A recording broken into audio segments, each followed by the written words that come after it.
All right, we've got some great news involving the Alabama Crimson Tide and Coach Kalen DeBoer's coaching staff. They have literally made a massive recruiting move that should be huge for the Crimson Tide. We were talking about, of course, Alabama picking up one of the best offensive line prospects in the country. Let's get into the report, and then we'll talk about it more in detail on the other side. This is courtesy of The Athletic.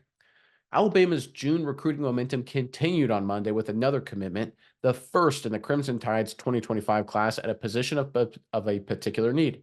Four-star offensive lineman Michael Carroll, a 6'6", 315-pound prospect from Doylestown, Pennsylvania, announced his pledge to the Crimson Tide one day after finishing his official visit. Carroll visited Georgia last weekend and was slated to visit Penn State this weekend and Michigan later in June, but left his Alabama visit impressed enough to close his recruitment. Great job by DeBoer and his staff there, obviously. Carroll has been one of Alabama's top priorities since the new staff arrived. He was offered in February and took two unofficial visits during spring practice before his official visit last weekend. All right, so obviously this is literally a huge get for the Alabama offense. This is a great move here for the Crimson Tide. Miles, I'm curious what your thoughts are on this. But first, Alabama fans, in the comment section below, we're going to talk interior offensive linemen today. We're talking guards. So give us in the comment section below the best guard in Alabama history. There's literally like 50 names that are really phenomenal players, but we're going to make you pick one. Give us the best guard in Alabama history and put them in the comment section below. But Miles, what do you think of this latest update for Alabama and what it means for them going forward? Yeah, and I think we see the elevated, fast track recruiting cycle for head coach Kalen DeBoer. We saw what was able to happen in 2024. This 2025 class is already branching out. He's gotten a bunch of guys from the state of Alabama because we always say this: you recruit locally first, and then what do? You branch out around you regionally, more so to speak. You got three guys out of the state of Georgia. Then what do? You branch out nationally. I think up north in Pennsylvania is pretty national for a team like Alabama. I think this is a great job because this is a guy from Pennsylvania, had a lot of ties to Penn State. Specifically, his dad was a star linebacker at Penn State. So this is a legacy guy. This is a guy who had every reason in the world to go to Penn State. His mom actually played basketball.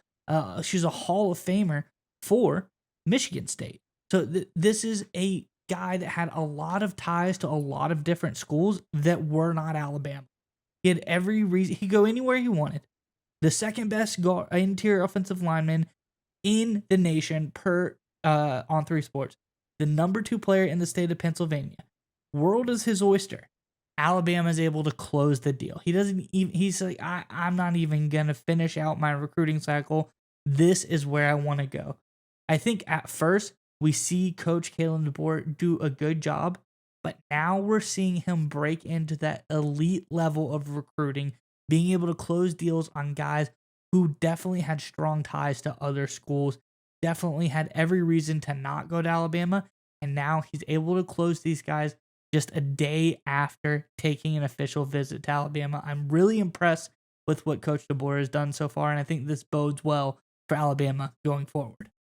Yeah, undeniably so, right? What a great job, great sales job, great recruiting work. DeBoer's entire staff, a lot of credit to them. So I took the opportunity to look at Carroll because he's obviously a very highly touted prospect. I looked into his film, his highlight film, and I always look for a couple things when I look at offensive lineman highlight film. I always say, okay, if I put on your film against other high schoolers, do you look bigger, stronger, just a man among boys? Because if you don't look like that again in high school, you don't stand a chance really in college football, certainly not in the SEC. And you put on Carroll's film, it's undeniable. He is just a different human being than anyone he ever played against. So, okay, that's good. That's step one. Step two is I want to see you physically dominate people. If you're going to be a big time D1 prospect, you better obliterate the competition in front of you in high school. And even though Pennsylvania is a quality football state and he played a good level of Pennsylvania high school football, I still want to see consistent domination. And that's exactly who he was.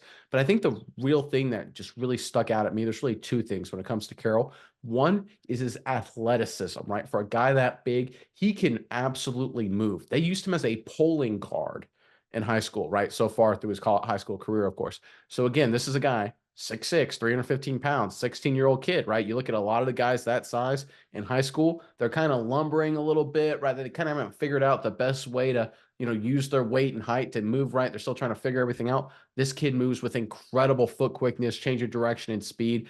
for a guy his size, it's really something to see. He is going to be an athletic pulling guard, screen guy, second level guy for Alabama for a very long time. And the second element that I really liked about him is this kid is absolutely nasty, right? This is a guy who, when he pancakes someone, when he pulls and he kicks out a linebacker and he throws him 5 yards flat on his back, he then makes sure to get on top of him to just really bury him into the dirt and just finish the play. That's the nastiness you like to see, because that's the nastiness that wins you games in the second half in the SEC. It's that kind of nastiness is the reason Alabama beat Georgia in the SEC championship game last year, right? I think we all understand that, right? Georgia, I think on paper was probably better than Alabama, but Alabama's offensive line was nastier and tougher than Georgia's defensive line, and that's why the Crimson Tide won that game. I think everyone understands that. And this is a kid that falls perfectly into that mold, right? This is one of the better guard prospects I've seen in a very long time, and this is a phenomenal get for DeBoer in Alabama.